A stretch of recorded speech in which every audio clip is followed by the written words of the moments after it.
우리 성도들은 누구나 꿈꾸는 순간들이 있는 것 같습니다. 뭡니까? 우리 있는 삶의 고난, 어려움의 순간들이 막 기적적으로 드라마같이 역전되어져서 뭔가 승리, 또 쟁취, 또 성취되는 자리에 서는 것을 다 꿈꾸죠.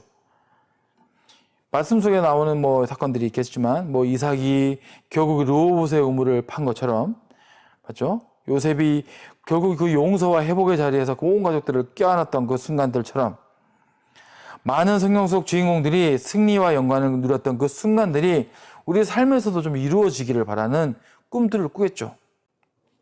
말 그대로 드라마의 해피엔딩 같은 순간일 것입니다. 우리도 우리가 당하는 고난의 골짜기마다 사모하고 또 꿈꾸며 그렇게 기도하고 있을 거예요.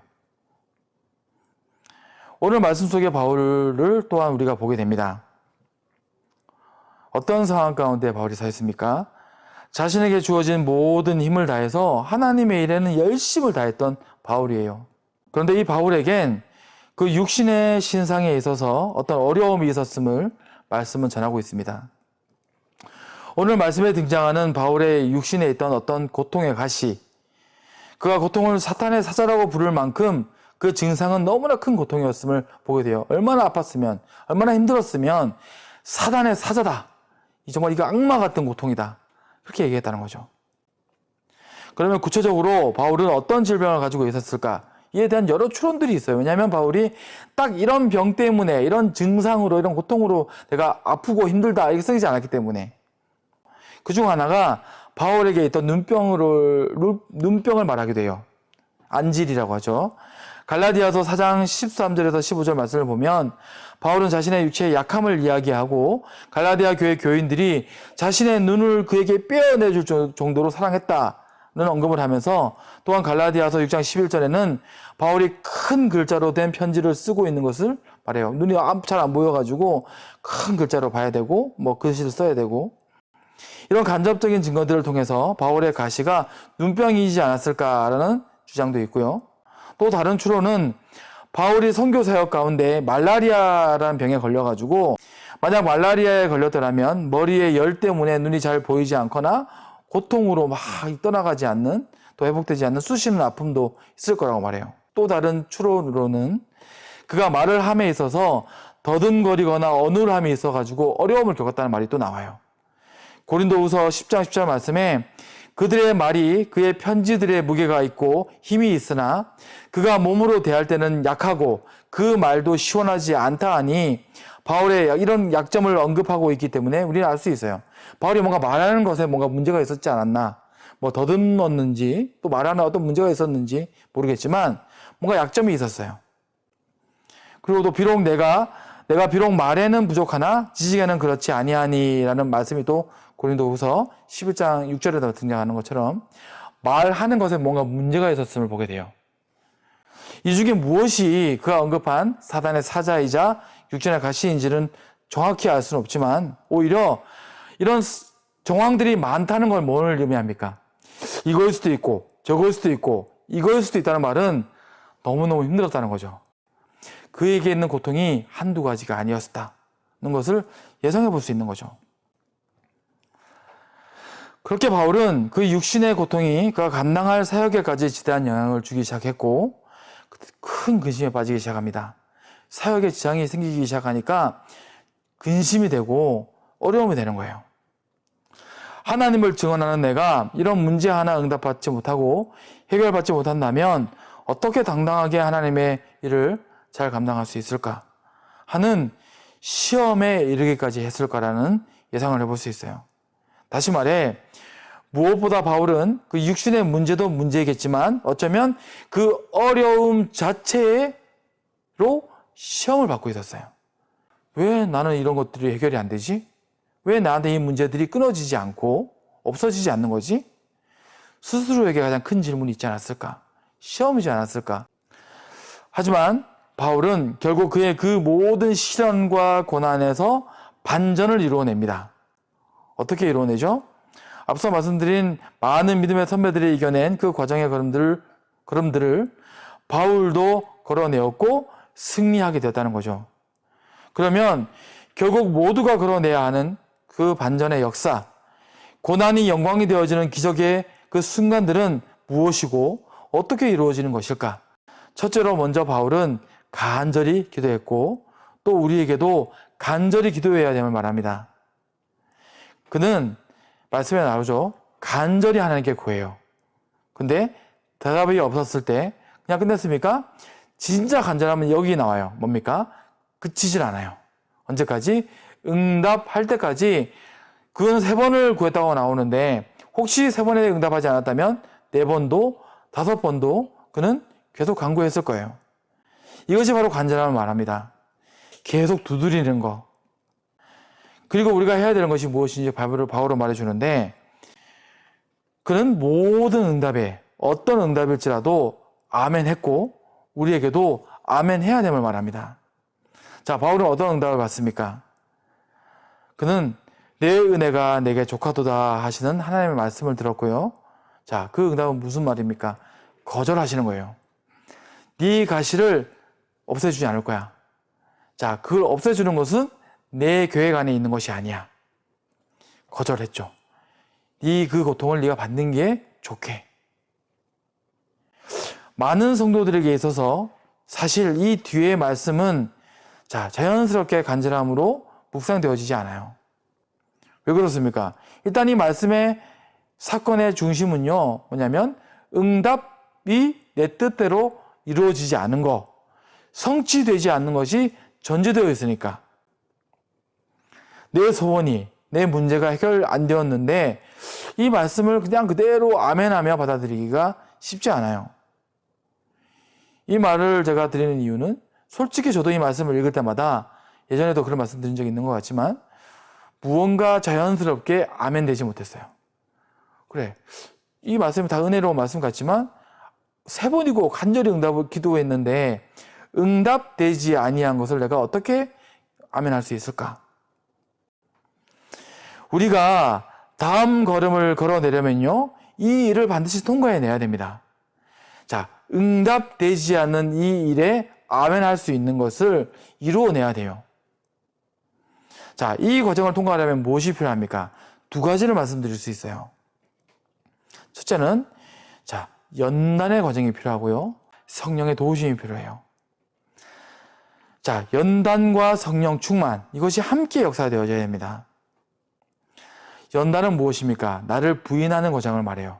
나를 부인하고 끌어내는 과정. 그리고 무엇이 필요합니까? 성령 충만은요, 나를 부인하는 그 자리에서 주를 신뢰하고 인정하는 과정. 이것이 이루어지는 게 필요해요. 사모함을 통해서 이 일들은 이루어지는데 간절히 기도하는 심령이 바로 여기서 증명되어야 합니다. 자, 간절히 기도하는 것이 네가 정말 간절했는지가 어디서 증명되느냐? 여기서 증명되어져요. 자, 어디까지 간절합니까? 하나님께서 응답하시는 것으로 아멘 되어지는 거. 네가 간절한 것이 뭐냐? 네가 간절한 게 네 응답이냐? 아니면 나를 향해서 간절했는가? 네 응답에 받는 걸로만 네가 묶여 있었느냐? 아니면 간절히 구하다가 나를 앙모하게 되었는가가 여기서 나오는 거예요. 과부와 불의한 재판관의 비유가 바로 여기에 적용되어질 수 있는 비유의 말씀이겠죠. 간절히 기도하되 응답받는데 무엇이 필요합니까?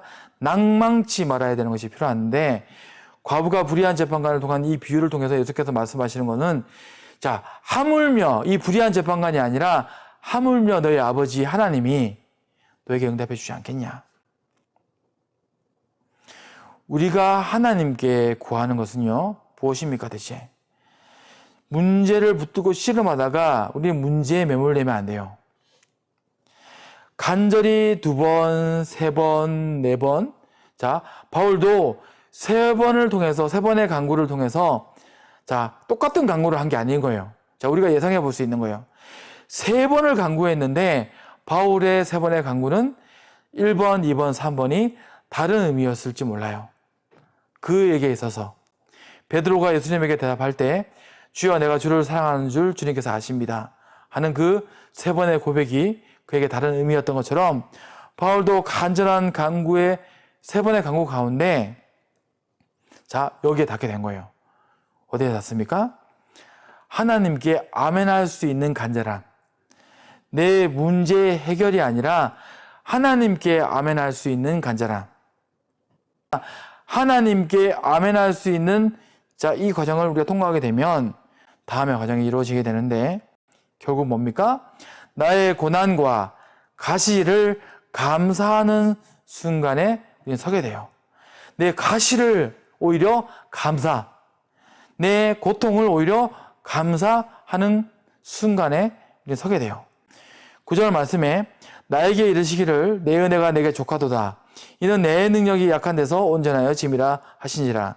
그러므로 도리어 크게 기뻐함으로 나의 여러 약한 것들에 대하여 자랑하리니 이는 그리스도의 능력이 내게 머물게 하려 함이라. 분명히 고통 가운데 가시 가운데 절망했으며 그 문제 해결이 간절했던 바울입니다. 간절했어요. 간절했으니까 이 문제를 붙들고 계속 씨름했겠죠.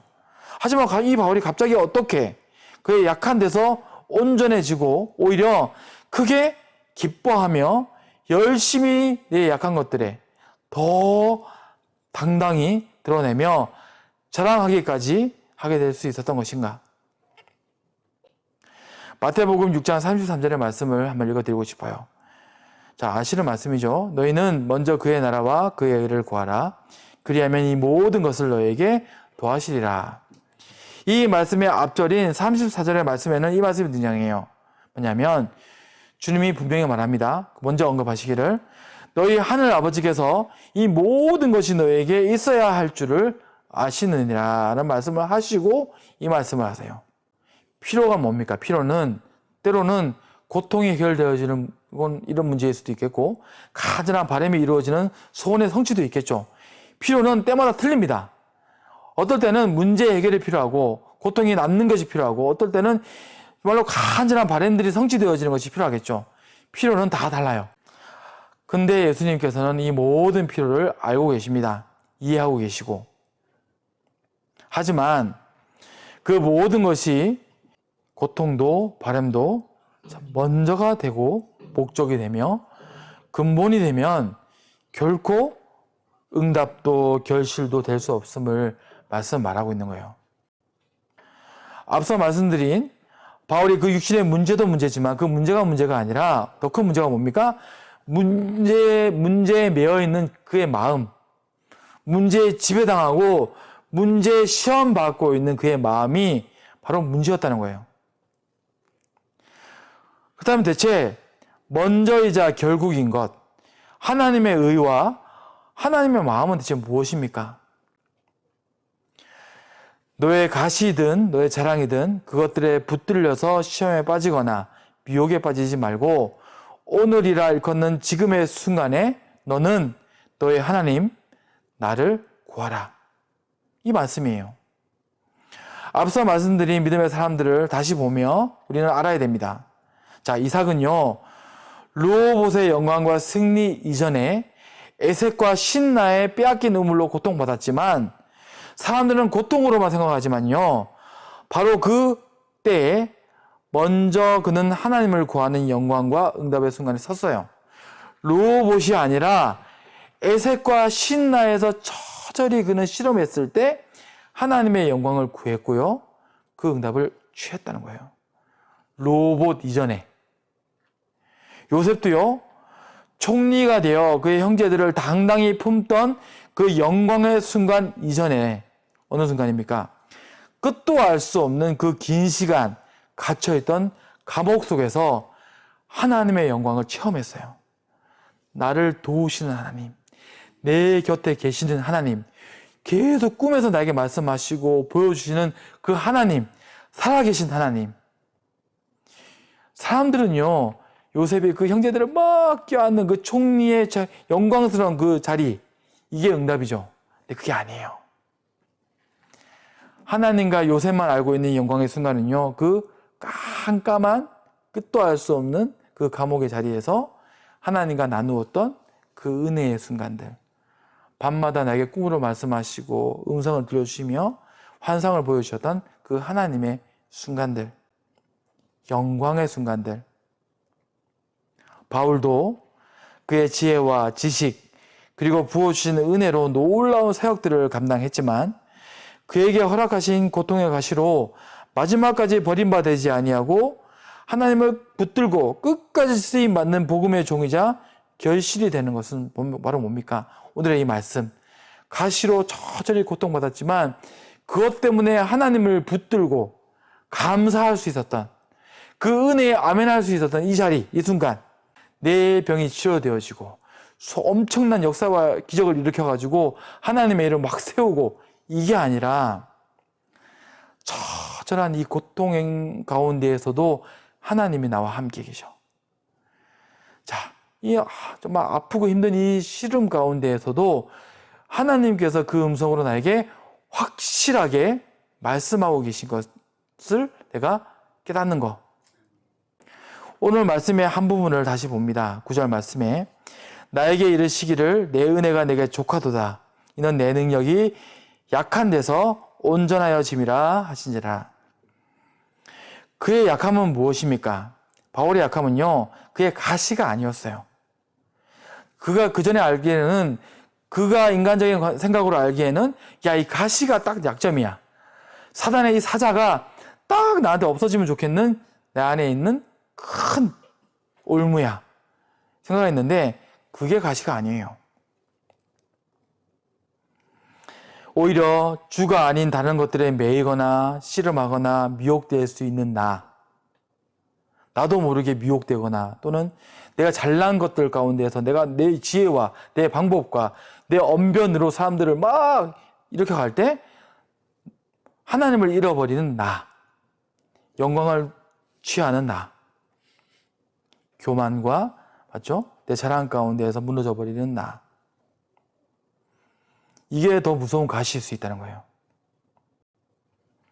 우리는 모든 믿음의 선진들과 오늘 바울의 이 말씀을 통해서 구할 바를 알아야 돼요. 바울은 오늘 말씀에 나오는 바울의 강구는요, 바울의 강구예요. 바울의 강구고, 바울의 이야기고, 바울의 간증이죠. 자, 우리 모두 각자에게도 다 있어야 되고요, 또 있습니다. 구할 바가 있어요. 구할 바가 있어야 돼요. 간절히 구하되 거절도 아멘하며 감사할 수 있는 은혜의 마음이 우리 안에 이렇게 이루어질 수 있게 되면요, 드디어 보여주십니다. 내가 거절할 때라도 내가 네 뜻대로, 네 욕심대로, 네 바램대로, 네 필요대로 내가 이루어지지 않더라도 네가 아멘 할 수 있는 마음으로 하나님께 구할 수 있게 되면요, 드디어 발견하기 시작해요. 그렇게 바울처럼 바로 하나님과 그분의 은혜로 만족한 심령의 상태를 발견할 수 있는 거죠. 자, 내 문제가 해결된 것이 아니고 내 필요가 채워진 것이 아니고 내가 간절히 간구한 것들이 1, 2, 3, 4, 5, 6, 7, 8 그림대로 다 성취된 것들이 아니지만 하나님으로 만족되어지는 심령의 상태가 되어지면, 자, 우리는 이제 그 다음 걸음을 참된 걸음으로 나갈 수 있게 돼요. 이것을 우리는 간구해야 됩니다. 왜 그렇습니까? 이 마음이 되어야지만 자연스럽게 우리는 모든 고난과 가시와 약점이 오히려 영광의 순간이 되어지는 기적의 다음 단계로 갈 수 있게 되는 거예요. 그 순간은 어떤 순간입니까? 이는 그리스도의 능력이 내게 머물게 하려 함이라. 그러므로 내가 그리스도를 위하여 약한 것들을 능력과 궁핍과 박해와 공고를 기뻐하노니 이는 내가 약한 그때의 강함이라. 하나님이 당신의 능력과 의지와 방법대로 온전히 일하시는 순간, 자, 그 순간을 보게 돼요. 드디어 내 방법과 지혜와 능력과 수고로는 도저히 안 되는 그 일들이 내 손을 다 내려놓고 아멘하며 주를 앙망할 때, 그분을 아멘할 때 드디어 이루어지기 시작하는데, 바로 예수님께서 겟세마네에서 말씀하신 그 기도가 바로 말해주고 있어요. 아버지여, 내 뜻대로 마시고 아버지의 뜻대로 행하소서. 그 순간들이 우리 안에 이루어지는 거예요. 자, 우리 안에 많은 문제들, 간절한 고백들이 있겠죠. 다 아뢰는 것이 맞습니다.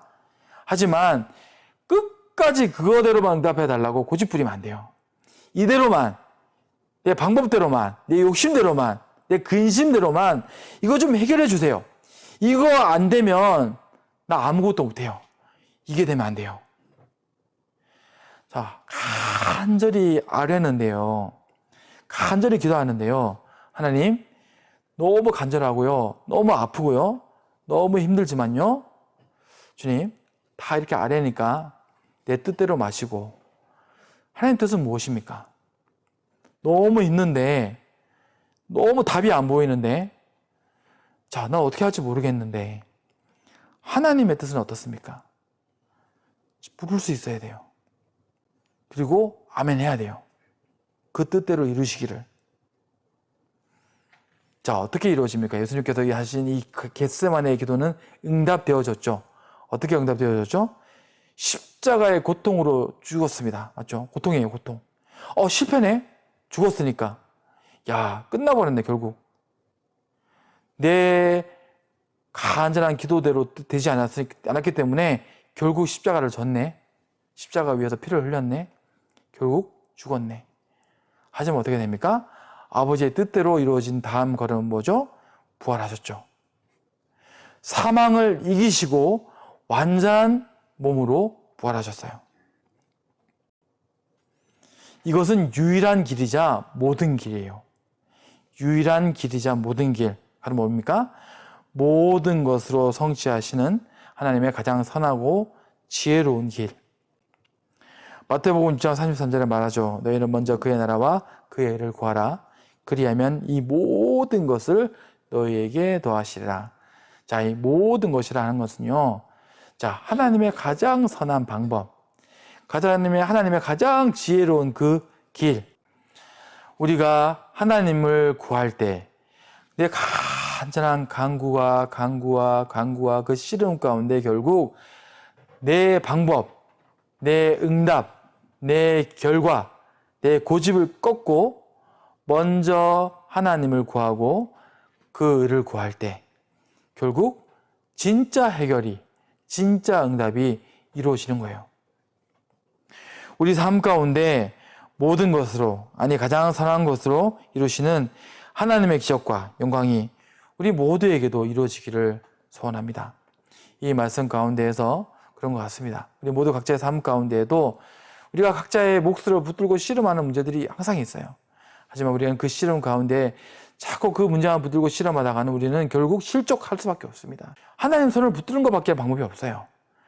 내 방법으로 끝까지 씨름하다가는 실족의 결과밖에 없습니다. 엎드러지는 결과. 하지만 넘어진 그 자리에서 하나님께서 우리를 향해 뻗으신 그 손을 발견하고 그 손을 붙들면 우리는 아주 엎드러지지 아니하고 결국 설 수 있는 가장 선한 길을, 지혜로운 그 걸음을 발견하게 될 줄을 믿습니다. 오늘 말씀에 바울이 승리한 그 영광의 순간들을 우리가 바라보면서 우리 삶 가운데에서도 하나님께서 마음껏 일하실 수 있도록, 역사하실 수 있도록 지금 우리 앞에 있는 문제와 시름들을 다 내어놓고 하나님께 물을 수 있는 우리 이 밤이 되기를 바라면서 말씀 마치도록 하겠습니다.